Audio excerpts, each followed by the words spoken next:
So today, you guys, we're going to talk about the cleanup person, the Grim Reaper, the person that has been hired to come into your company or your department to get rid of certain employees. And yes, this is a real thing because it's happened to me on my job and it's happened on multiple of my clients' jobs. And you know when they're coming because the rumor mill starts and they say, yep, this person right here, they've been hired to come and clean up the company and get rid of folks that don't need to be here anymore. So today, this video is about how to deal with that person, how to carry yourself, and how to not get stressed out about the whole situation. So let's get straight to it because the Grim Reaper, yes, you guys, they are real and they are out there and they are here for your jobs and they pride themselves. They pride themselves on getting rid of people. So what do? Well, first of all, I'm pretty sure you're going to hear about it, right? It's going to be the handwriting is going to be on the wall. They're going to let you know, hey, such and such is coming in. You know, they don't play. They are here to clean up the place. So what you need to be doing, number one, is if you've been at this company or organization or wherever you're working at for the last couple of years, I would brush up on my resume. Start looking immediately because I'm telling you guys, usually they target certain individuals or a certain department wherever you know that there's not satisfactory type situations going on in terms of performance or they're losing money in this department. That is your key indicator on whether or not the cleanup person is coming for your department. Also, if you have people in your department that's just been kind of like getting by and just, you know, just doing the work just to get work done and not over exceeding or not accelerating the company, that is also an indicator. So my thing for you guys to do is to make sure that you have your cushion put up. When I mean cushion, I'm talking about your money, right? Stop all the spending. As much as I love to shop, I know for me, when that Grim Reaper hit my department and I heard about it, because you're going to hear about it, I said, oh my goodness, I need to start putting my money up, start to bank my money. And I brushed up on my resume and I just made preparations as if I was the target. You guys, and I'm not saying to stress yourselves out to act as if, you know, because I am a strong believer in terms of you as above, so below, right? So what you think is what you're going to manifest, what you're going to experience in your life.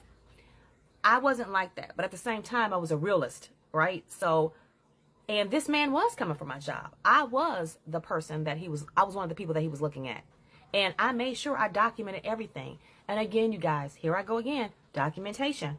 Documenting everything that you experience in your workday that is not kosher, that even the manager, even the cleanup person is doing wrong. You need to be documenting so that you can protect yourself. So again, having a cushion, brushing off that resume, starting to look in other departments or for another job period, or just making sure that you're documenting what you're doing and making sure that you're documenting what this manager or other people are doing in your department. Because I had a client not too long ago. She was in a group where there was like, you know, I don't want to say the word cheating, but it was, things were acceptable, right? And the higher ups were looking the other way. But this particular person, because they were climbing up the ranks so fast and their manager was jealous of them, decided to throw them under the bus. And then they were up for termination because they were doing what the manager told them to do. These are the instances where you want to make sure that you're documenting, on this date, this person told me to do this. On this date, this person told me to do that. And I hate to say it because whistleblowers, unfortunately, they're given a bad rap. They're put in bad positions. And you have to listen to your soul in terms of, you know, what do I report and what do I not report? Because the higher ups, if you try to come after the fact and say, hey, well, I was doing what the department told me to do. This is what my manager told me to do. And you're the person that's thrown under the bus. You're the scapegoat. Then you may want to think twice in terms of, do I step over my manager's toes and let the cleanup person know that my manager is doing these things? Because what will protect you is retaliation. And if you're retaliated against because you tried to let the higher up know that your manager was assisting you in doing certain things and certain acts, and then when your manager got caught and then your manager wanted to throw you under the bus because you were doing what your manager told you to do, yeah, that right there will cover you in terms of a lawsuit. So, again, retaliation is so much easier to prove than just, someone saying that they were being discriminated against, or they have been discriminated against because of their sexuality or race or creed or whatever the case may be. Retaliation is the easiest thing to prove if you have documentation. So again, document. Always do the right thing. And if you feel like you're going against what is right for the company, make sure that you're documenting that and that you let the appropriate people know. Again, you guys, I want to caution you guys in terms of reaching out to human resources, because human resources is not your friend.